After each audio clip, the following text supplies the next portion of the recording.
Hello everybody, this is Brian O'Haron. In my Back to the Basics program after the election, I talked a lot about the critical path method of planning and budgeting. It's called CPM. You can see it on the internet if you look on the internet. And PERT, Program Evaluation and Review Technique. These are techniques used by people around the world to plan projects, programs, etc., and to review progress along the way, and to spur changes when necessary by using management by exception and management by objectives. So these are techniques that a lot of people use. I'm going to explain them tonight because on my Let's Pass the Budget Back to the Basics before May 31st, I told everybody that I would replay these a couple times, this old program, so they could see how it ties into the program I did after May 31st. Before May 31st. Budget. Well, the budget passed. I looked around. I couldn't find the original DVD for Back to the Basics, #1, that I did after the election. I looked around. We didn't have it down here at Charter. My friends didn't have a copy of it. I couldn't use the one that I put onto YouTube.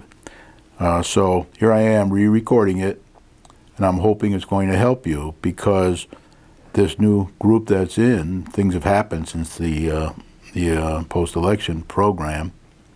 We now have Marcia Sterling as mayor, who's very, very, very, very, very financially astute, perhaps the best financier we're ever going to have in the mayor's seat in this town and on the board of finance and selectmen for a long, long time to come. So tonight I'm not going to talk too much about other things. I'm going to talk a bit about these CPM and PERT review techniques that you can find on the internet.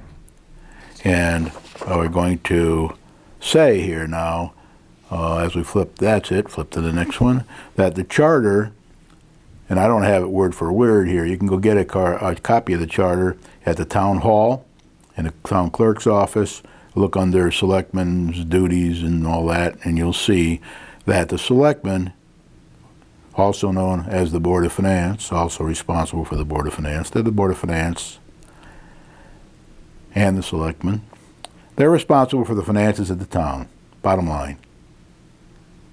Ultimately, they're responsible, nobody else. So they have to make sure that the town is run in a responsible financial manner. Now, over the years, we've had many people on the Board of Selectmen and on the Board of Finance, and we got some now that know very little about finance. I often question whether some of them can either add or subtract. They're more interested in politics. And finance, managing finances is a lot like mathematics. 1 and 1 is 2. Very difficult to say it's 3 or 4. If you talk to any mathematician, he knows that 1 and 1 is 2. Or she knows that 1 and 1 is 2. And when you begin to talk to financial people, they speak the language of finance. They take certain approaches to things, especially if they have masters in business administration or masters in finance or a lot of education, working with people who really know those areas and are used to being successful in those areas. They can communicate with each other. Now we're in trouble. We're in real trouble. Financially. Gets worse every day and every week and every selectman meeting, which is also the Board of Selectmen meeting. Board of Finance meeting. Because I have so much experience around the world with this kind of thing, I can see through all that. I can see what's happening. A lot of other people can too. But unfortunately, most people can't. Because they don't have the financial background, they don't have a mathematical background, they don't have a business background, and they can be easily fooled. But in times of financial desperation, which we're in right now, and I'm not going to go into all that, you can hear about that on the Buddha Hazy Show. You can hear about that on the Dave LaPointe Show.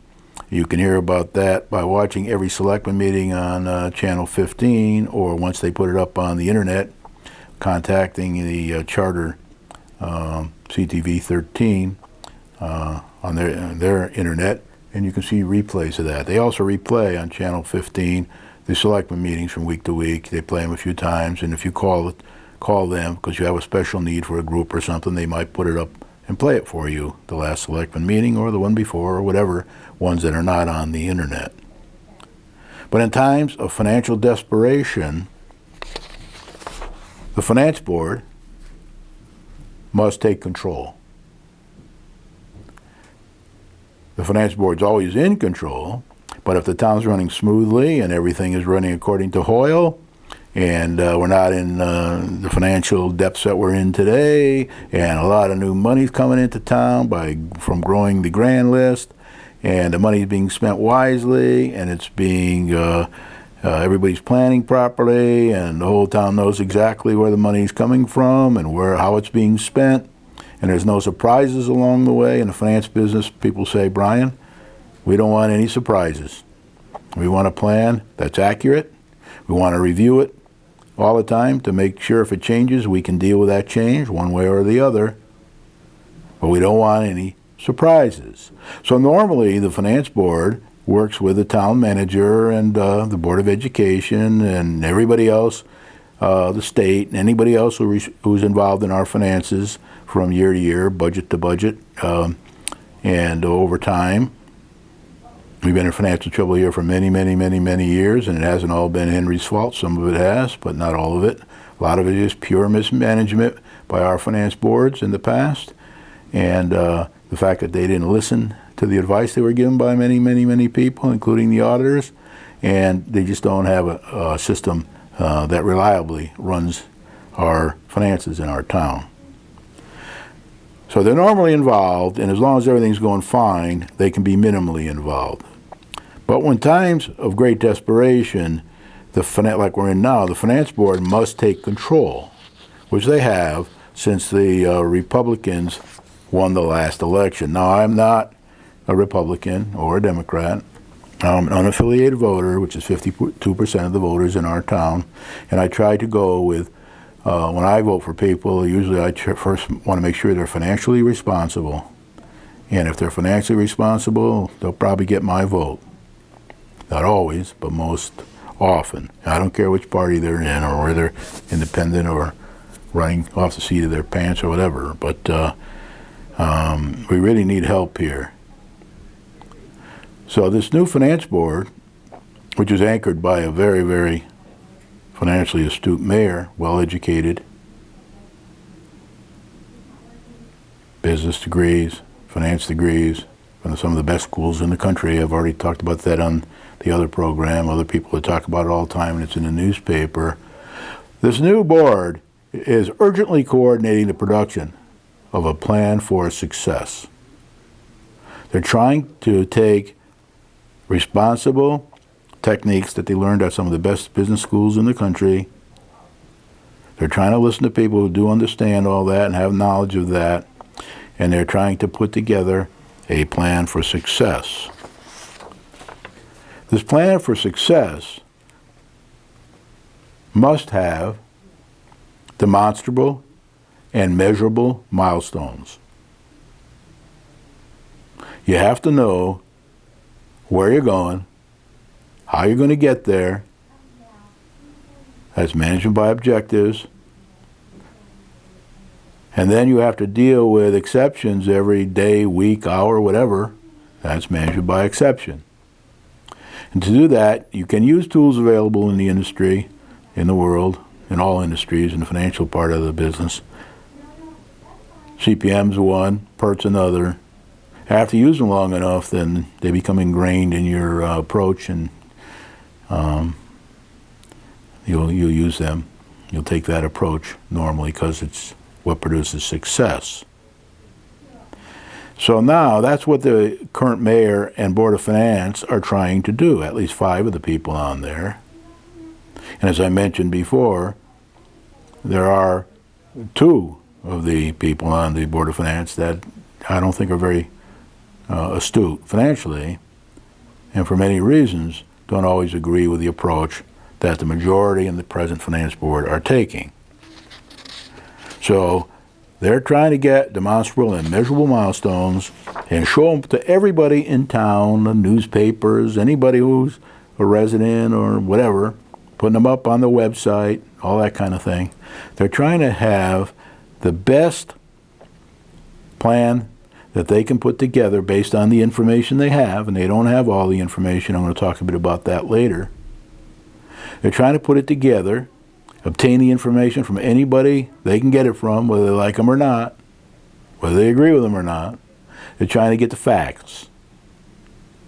Once they get the facts, they got to get them on a table for everybody to see, like they're trying to do now. And they should help them produce a plan that they can get agreed by all the stakeholders in town,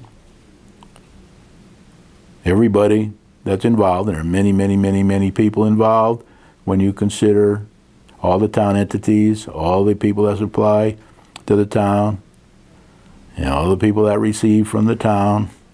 It's very complicated. It needs to be demonstrable. It needs to be out in the open.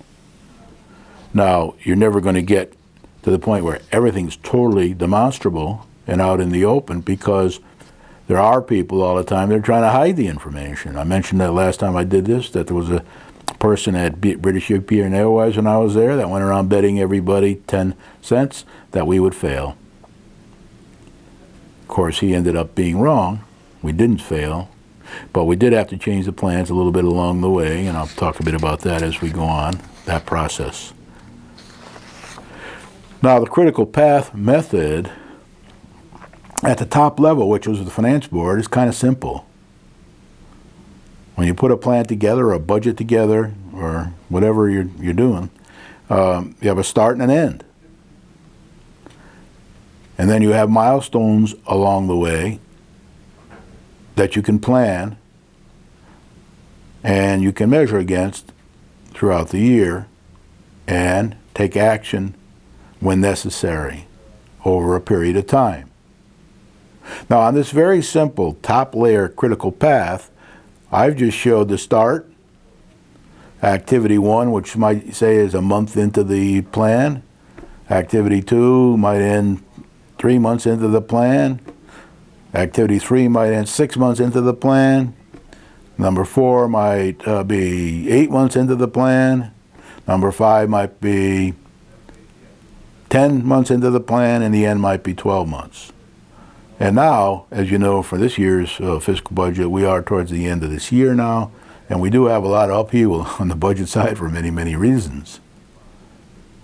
So that's what critical path means. If the plan is done properly, the Finance Board should only have to deal with a top layer of with the critical path, unless, of course, there's a problem. Then they have to dig deeper. They have to go into lower level plans, for example, the police department's plan, the fire department's plan, the town garage's plan, or any other plan that we have at a lower level than the critical path at the top. So that's what we mean when we say the critical path. That's what is very, very critical at the highest level. And as long as everything's going fine, and we have a track record over the years of doing things fine, and we have competent people in the jobs, and we're using good techniques, then this will be pretty easy. But we're a long way from that. I would say we're at least 5 years from that, maybe more. Now, I want to show you once again the proper way of doing plans and proceeding, and the improper way. The proper way, and I demonstrate it with triangles, I've done this thousands of times around the world when people come to ask me to speak about this stuff, or when I'm in the middle of a trouble situation, I have to explain it to the people involved, the stakeholders. I use the same approach, have been for many years. So the left side there, you see, is the right way to do it. You got to get all the problems on the table, all the information, all the facts on the table at the earliest stage of planning.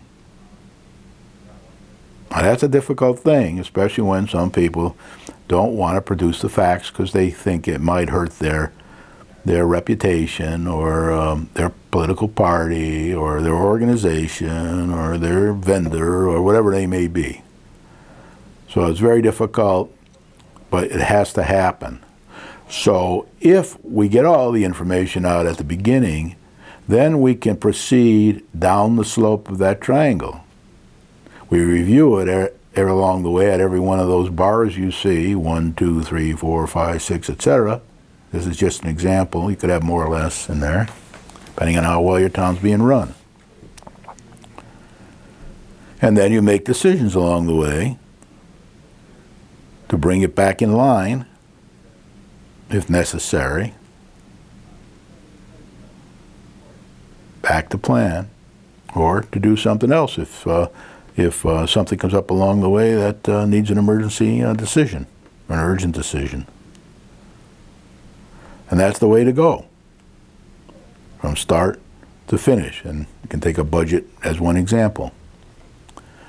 Now, the improper way to go is kind of the way we've been going over the years for a long time that I know of, and that is going up the triangle to infinity. And the problem is you start out, you don't have all the facts, you don't have all the information, they're not disclosed to everybody. Nobody can say to you, hey, that fact isn't a fact, that's wrong. Nobody can do any of that. So you go up towards infinity and you never ever achieve your plan. You get worse and worse and worse and worse in trouble like we are right now. Now, the non-financial people, most of them are in the liberal Democratic Party, some of the Republican liberals, some of the unaffiliated liberals, have been running this way for many years. They've been going up the triangle, now we're in deep trouble. So, proper circling back when necessary as facts turn up has to happen. Because what most people say is that you can't, everything won't be 100% right for every decision you make. What you have to do is make decisions, publish those decisions to everybody you can, and the reasons why, and all the facts you can garner, or all the facts that are available. Sometimes they aren't all the facts, but they're all that are available. You get them out there, and then you open your ears, and you encourage feedback. You encourage people to come to you, short, tall, thin, large, whatever. You might not like any of them, but you got to encourage them to come to you with feedback to make sure you're going in the right direction. Now, this is where we get into an interesting thing, and when you turn to the next slide, you're going to see that even if you're going in the proper direction, down the slope, you will run into obstacles along the way. So what will happen is you'll be moving forward, then all of a sudden you hit into a problem, you have to go back a couple steps, you got to circle around, then you go back out again forward, and then you go back a few steps, and then you go out again, and this is just a simple example. It could be much worse than this. Now on the other side, you got the same sort of problem. If you don't come up with any all the facts up in the beginning, as you go all the way closer and closer to the end, then you got to circle all the way back and start again and go up. So that's what I mean by going to infinity. So when I hear a lot of the comments on TV and in select meetings and in the newspapers about the current Board of Finance and selectmen, they're criticized, of course, for not having a perfect plan. Well, you're not going to have a perfect plan. But they stepped into the middle of this right-hand side triangle, where all the facts weren't on the table, where all the facts aren't out in the open. So they had to begin to try to get all these facts out into the open, despite the fact that a lot of people don't want the facts to be out in the open for political reasons. And as I said on the first time I did this program, politicians don't like transparency. They don't want all the facts to be on the table. They don't like to have to meet objectives, timescales. They don't like any of that stuff. So it's very hard for them to succeed and produce a triangle that we can go down. Now, on the other hand, financial people love to have the facts on the table. They like to know exactly what is needed and what the problems are and what the advantages are, and they want to put a plan together to be able to do that. Now I want to show you another thing, and this is a little, each one of those lines that's on the critical path represents a whole network of planning. For example, the police department could have a plan that looks like this, with all kinds of activities in it that feed into the top layer. The Board of Education could have a plan like this, much more complex, of course. The schools, the library, everybody can have one and should have one. And then they feed their information up to the top, and it gets plugged into the system.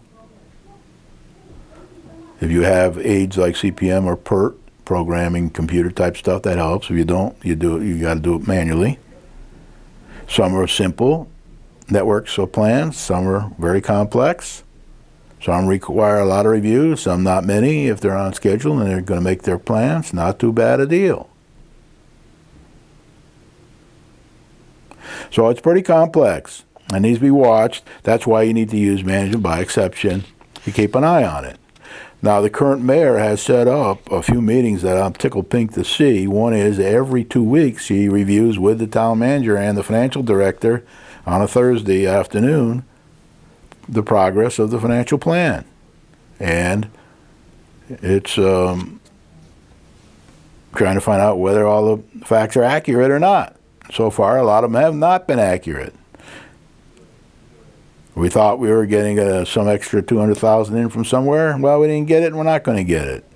We thought we were spending $100,000 less on something. Now we're spending $100,000 more on it. So it's very important. The other thing she set up is very important too, and that is a meeting every 2 weeks to review the plan for getting more, to grow the grand list, to getting more profitable additional recurring revenue in town, which is very, very, very, very high priority for us if we want to get out of this financial pickle we're in without killing the present taxpayers and reducing their value and worth and getting them to leave town. So we do this with facts. We do this with critical plans, path plans. We do this by having dependencies on other people and checking to see that they're being met and looking down the road to see if they're going to be met. I often say this is a bit like an engineer driving a train. This finance board's got to drive the train. They got to look down the track way down and see if they can see any obstacles before they get there and hit them. So that's very important. They got to have time scales. Everything's got to have a time scale. It's got to be defined properly. You got to know exactly what we're going to do. Now, they are trying to get that, like what's the time scale for fixing all the roads? Which roads are going to be fixed? When are they going to be fixed by? When will we be done with our $700,000 spending in the next budget on the roads? So there are going to be plans all over the place, and people are going to be pinned down to timescales and dependencies because that's the financial way to do things. And then as you review these things, now the Harvard Business School always says, well, I'll review them every 3 months. We're in pretty intensive care now, so we got to kind of review them all the time, daily, hourly. So like I mentioned, intensive care in the hospital, we're in intensive care here, our town is now. And our new mayor is retired, and she can spend a lot of time on this. She has other activities too where she devotes her time to charity and things, so she's not totally involved, but she is throwing herself right into the middle of this for no revenue, no pay, and we're going to get the benefit of her education experience and success over the years. She lives in Winchester, Connecticut on an old farm with her husband. So we need to also have the definitions verified by outside experts where necessary. I got a slide for that I thought would be popping up, but it isn't there. There it is. Definitions need to be verified. Don't be afraid to use outside experts wherever you can who really know their stuff. And I do see on the agenda for this Finance Board and Selectmen is probably hire a different group to audit our books rather than use the same people that we have now in that area, in addition to these people. So it's good to have the experts look at things, no matter what it is. It's always good to have them look at things, and it's probably less expensive to do it that way in the long run, although it will cost a little money up front. And then this Finance Board has to conduct periodic progress and decision-making reviews with action items. Whenever you see something that isn't going to make the plan and needs to be in action to get it back on plan, whenever you see something that's going to be disastrously over planned, then you got to get some actions up there to contain that and figure out how you're going to solve that problem. So that's very important. Now, what I want to say is you don't listen to me. You don't have to listen to me. I'm going to put the Back to the Basics sign back up now, and you just watch. Watch the selectmen meetings. Go to the selectmen meetings, call the mayor on the phone at the town hall, talk to her, go down and see her. She has office hours 2-3 days a week because she's retired and she can afford to give you the time. And she is more than willing to go to other activities you might have in town, to listen to you, to discuss with you ways to improve the situation in the town. So everybody has to get involved. And my own advice is that watch her in action for the next 3-4 months. Because I'm sure when you watch her and the Finance Board in action, you will see the good parts of the Finance Board that I'm talking about tonight and the bad parts. And you will want to re-elect her and the other good finance people on there. The last thing we need on there now are 3 educators on our board. We don't need that. We need people who understand finance, who can get us back on the right track, and we'll stick it out long enough to get the job done, which probably will take about 5 or more years, maybe 10. I don't know. But you're going to see more and more. Each select meeting, some new bad news is going to pop up. And then someday, that'll stop being bad news and we'll be more or less on the right track. But we're a long way from that now. With that, I thank you very much. Back to the basics.